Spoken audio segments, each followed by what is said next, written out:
Pokemon Omega Ruby and Alpha Sapphire make some pretty unique and sometimes frustrating choices when it comes to revamping the Elite Four's teams for Generation 6 battle mechanics. So today, we'll be taking a look at these teams and give them a boost to make them shine just a bit more. Hey, I'm OCreations, and welcome back to the series where I try to fix Pokemon Gym Leaders and Elite Four members that are particularly lacking in difficulty. And having taken a look at the Gym Leaders already here 4 months ago? Jeez, my bad guys. Anyways, it's time to take a look at the Elite Four of ORAS. And these guys are particularly interesting to me because once the player defeats the final gym leader in Wallace, he mentions that you should talk to Professor Birch, who gives you access to the National Pokédex before even taking on the Pokemon League. But that does not mean that the entire National Pokédex is available to the player. Only those found in the Dexnav and Mirage spots found with the soaring mechanic are available. And a big issue I always see with this Elite Four in particular is the lack of diversity on their teams. So I thought, why not use this pool of National Pokédex Pokemon to give them a new lease on life? But I could see why that could be frustrating from a returning player's perspective though, as it might take away from their original teams and make them feel a little less iconic. So I think a great way to balance this out is to restrict these National Pokédex picks to only one per team. This ensures that the teams that need diversity gets it, while also making sure that these teams don't feel too much like a rematch team in more traditional regions. And besides, their rematch teams would still get access to more National Pokédex mons that are not able to be found here just yet. And I think another fun buff to these teams is to throw a hidden ability on the team just for that extra boost, given that the player can access them via the Dexnav anyways. And in terms of items, I think you know these teams will be getting some megas. I mean, why in the world would Game Freak not let these guys use mega evolutions when at least one Pokemon on each of their teams received one?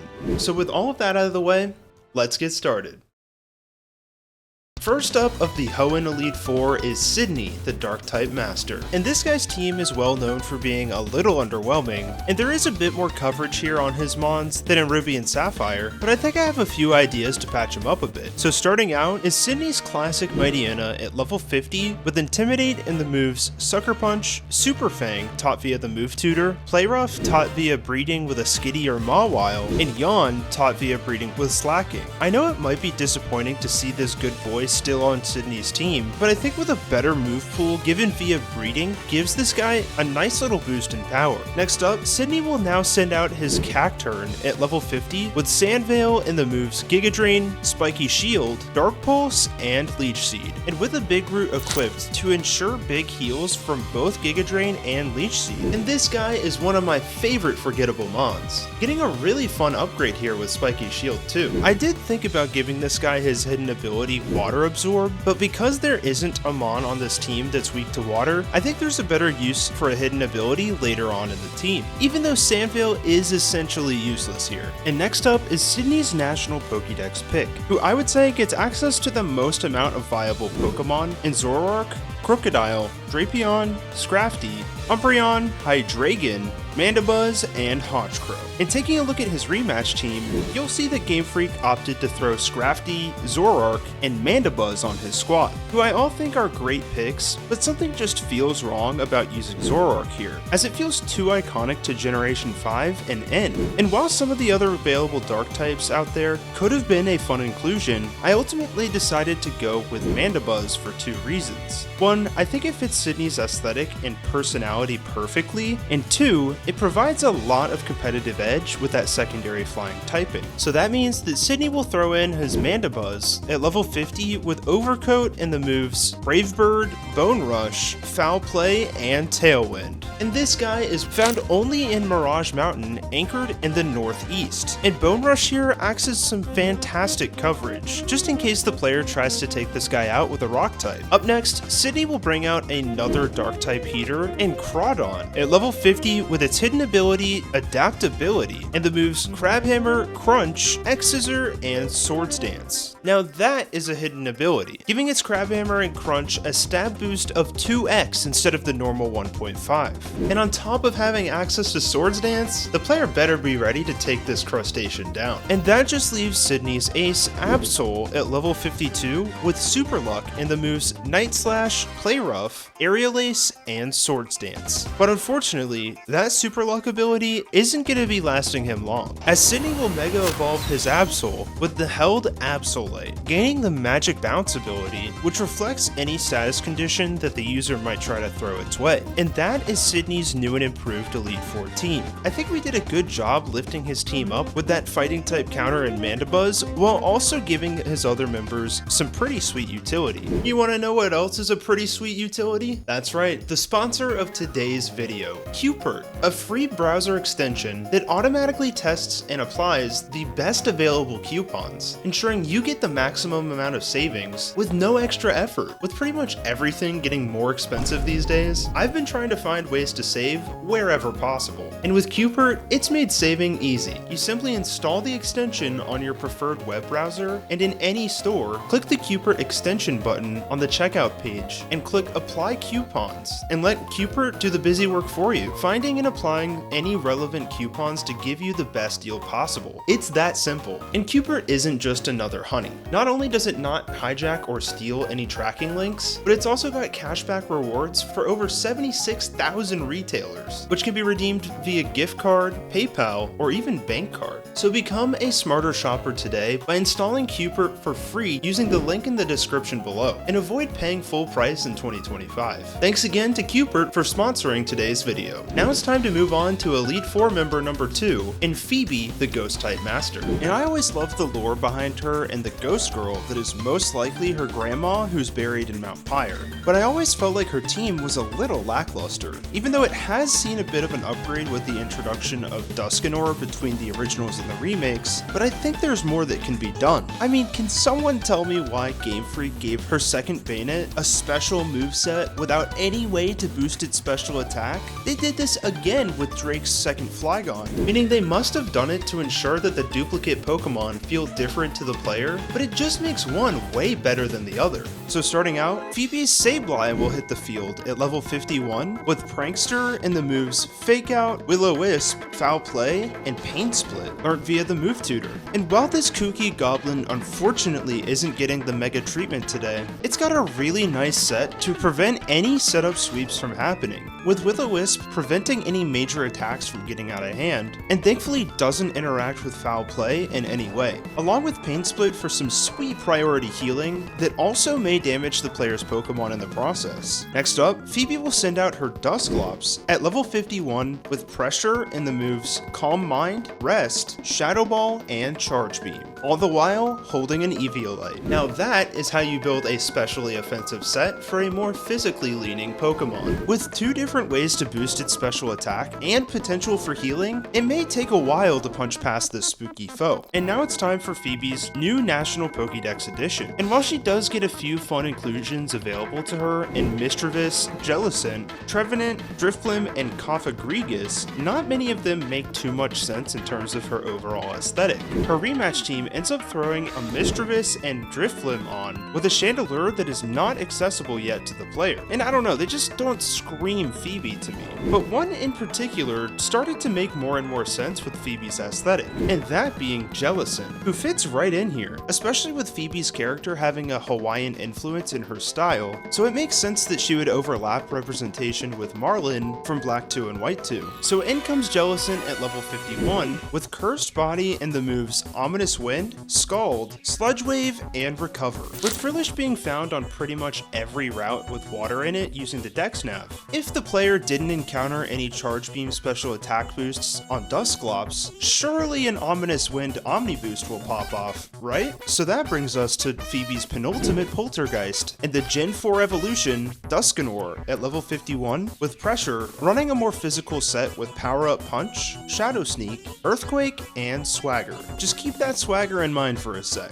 And once this thing can set up a Power Up Punch or two, that Shadow Sneak is gonna start to be scary. And that just means that Phoebe's ace, Bayonet, must come out to play, sitting at level 53 with Insomnia and the moves Shadow Claw, Knock Off, Thunder Wave, and Psych Up. Yup, that's right. Remember the move Psych Up? Thought not. This is a move that copies any stat changes the foe has, so if the player is lucky enough to take out her Duskanor through the Swagger's Confusion, Phoebe Phoebe's Bayonet can steal the attack boosts immediately as it can Mega Evolve, getting access to Prankster and giving Psych Up priority. Thank you to a channel member and mod of the streams, Crimson, for that idea. And just a friendly reminder that channel members get access to a members only channel in my Discord where I share team comps for future videos early to get feedback and suggestions. So if you want to see these teams early, be sure to become a channel member today. Anyways, that's Phoebe's new and improved team. I think we were able to give her a good buff in terms of difficulty while providing her some much needed diversity in the process with the on-brand Jellicent. Now that brings us to our third Elite Four member, the Ice-type Master, Glacia.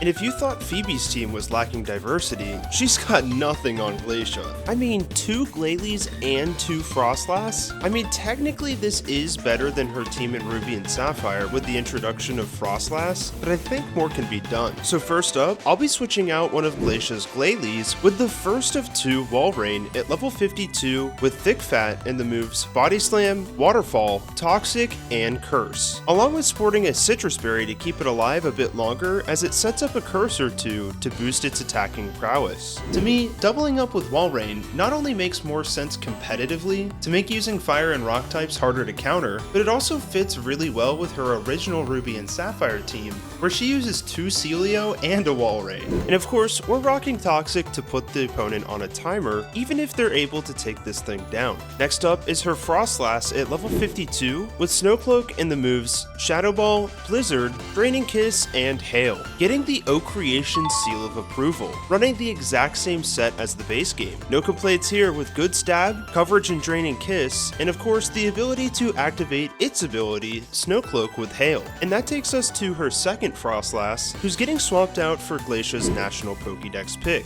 And here, Glacia has the least amount of options with a whopping 3 new ice types in Dugong, Beartick, and Delibird. And while adding Delibird here would be hilarious, I don't think that's going to be adding any difficulty to this fight. And honestly, same for Dugong, as it acts relatively similarly to Walrein in both stats and typing. So with Glacia already using a Beartick alongside 2 other mons in Abomasnow and Vanillux, who are not accessible by this point in her rematch team, it's time for Beartick to join the fight at level 52 with Snowcloak in the moves Power Up Punch, giving it a high potential for scary sweeps, Night Slash, learnt via breeding with Absol, Aqua Jet for that coverage against fire and rock types, and Hail, just in case it peters out while it's on the field. And this beastly bear can be found using the Dex Nav in Shoal Cave, funnily enough. And that brings us to our next team member in a second Walrein at level 52 with its hidden ability Ice Body to get some chip healing in the Hail, and rocking a very similar moveset to Glacia's original Walrein, only this time switching out Sheer Cold for Hail to ensure Ice Body is put into effect. And that leaves Glacia's new ace in the hole, her Glalie at level 54 with Ice Body in the moves Double Edge, acting as a fun reference as it can only be learnt in Gen 3 and traded up, Freeze Dry,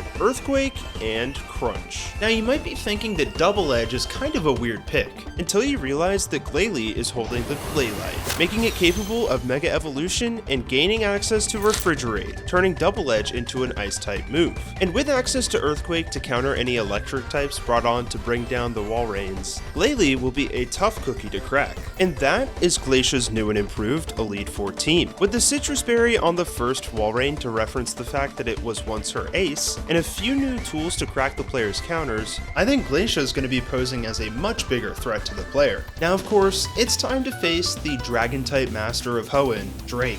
And I absolutely love the assortment of kooky dragons he gets in the base game, aside from the double Flygon we talked about earlier. But I think I know the perfect mon to give him that still fits his aesthetic, and not to mention the amount of solid coverage he gets here, especially on his Salamence. But I still think there's a few holes to cover, so let's get into it. As Drake now starts the fight with his Flygon at level 53 with Levitate and the moves Earthquake, U-Turn, Rock Slide, and Superpower, a move only learnt as a Trapinch by level 40, and with a Muscle Band equipped to increase the damage output ever so slightly. The idea here is that if the player starts the fight with a less than ideal matchup for the fearsome dragonfly, Drake would be able to U-turn out of there to hopefully a better mon to face it. And that brings us to his next mon in Altaria at level 53 with Natural Cure and the moves Steel Wing, Roost, Dragon Claw, and Dragon Dance. While I get the idea behind his base mixed attacker set with Cotton Guard, I just feel like a physical Dragon Dance set would put a bit more pressure on the player to do something scrappy and potentially run an ending to try to get this bird grounded.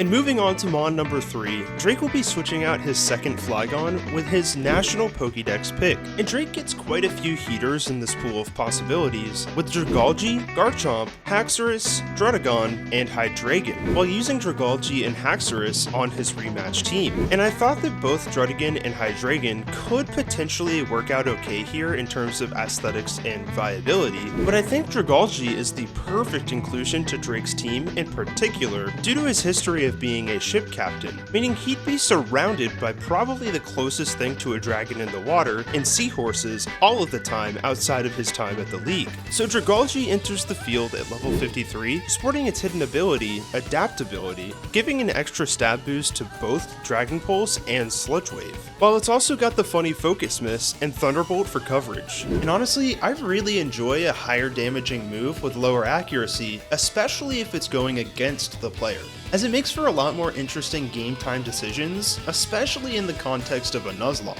And this Seahorse Dragon thingy is found as a version exclusive in Pokemon Omega Ruby, using the Dex Nav on western water routes throughout the region. And funnily enough, Drake will send out a similar Pokemon next in his Kingdra at level 53, with Sniper and rocking a very similar set to the base game, but opting for Scald over Surf for that immaculate burn potential. And on top of the Sleep and Freeze utility it can get from Yawn and Ice Beam, this thing has a high chance of spreading some form of status before it gets taken down, which in turn would leave the player's mons vulnerable to Drake's ace in the hole, a Salamence at level 55 with Intimidate and once again a familiar moveset, where I've opted to switch out Zen Headbutt for Double Edge to get the same synergy that Mega Glalie got with it, as upon Mega Evolution, Mega Salamence would get access to Aerolate, making Double Edge a stab flying type move, turning this thing into an absolute monster to deal with. And not to mention that Intimidate would still proc before the Mega Stone is activated. And that is Drake's new and improved team. With a much higher damage potential than before, Drake now truly acts as the final roadblock before the champion of the league.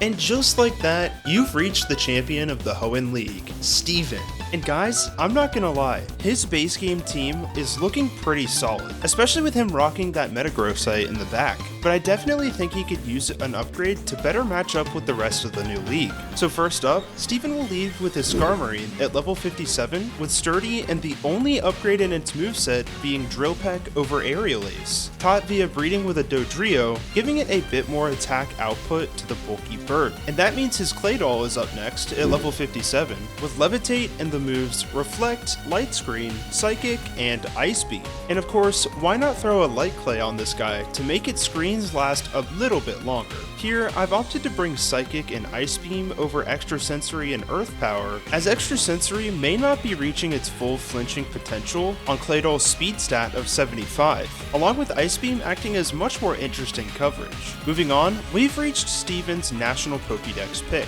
and he's got a lot to choose from. So I won't be listing them off one by one, but honestly, nothing was screaming Steven to me until I gave Steelix a second thought. I mean, think about it, Steven's team never exactly was a Steel monotype team. I always thought that this guy represented the transition from old to new, with his obsession of fossils and gems contrasting really well with his father's company, the Devon Corporation, and their innovation in technology like the Pokénav. So what Pokemon could better represent this contrast than a rock type that evolves into a steel type? So Steelix enters the battlefield over the Aggron slot at level 57 with Sturdy and the moves Stone Edge, Earthquake, Heavy Slam taught via breeding with a Golem, and Crunch. And this guy is found both in the Granite Cave using the Dex Nav and in the Southeast Mirage Caves. I thought about throwing Curse or Rock Polish on this guy to give it some stat buffs, but I feel like Steelix acts as more of a threat with an all-out attacking set, meaning the player needs to account for damage in one way or the other when it's on the field.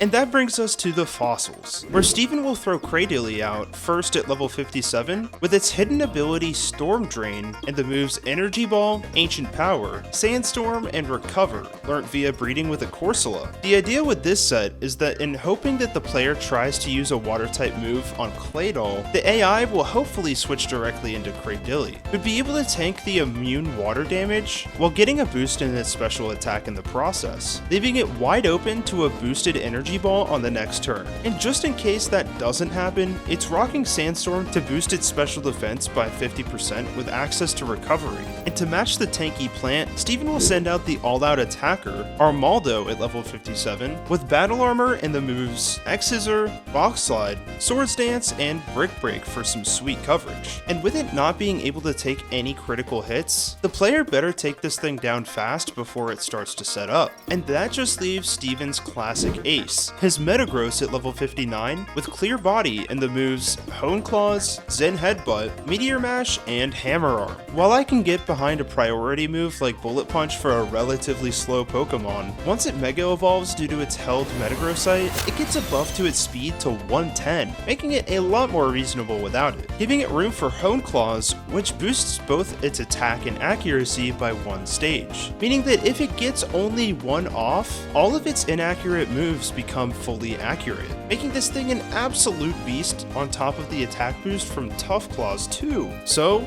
that is Steven's brand new champion fight. I think we were able to give his team a nice new coat of paint on top of an absolutely horrific Metagross set. And there you have it. We've given each Elite Four member slightly more difficult teams and new members to account for low diversity, while also keeping it within the bounds of what the player has access to by this point in the game. But I want to know what you think. Did I do a good job giving these teams a buff? What would you have done differently? Let me know in the comments down below, and of course while you're there, might as well hit that like button and subscribe to the channel. Thank you guys so much for watching, and an extra special thanks to my channel members. You guys are the best. Anyways, that's all I have for you. I've been OCreations, and I'll see you all in the next one.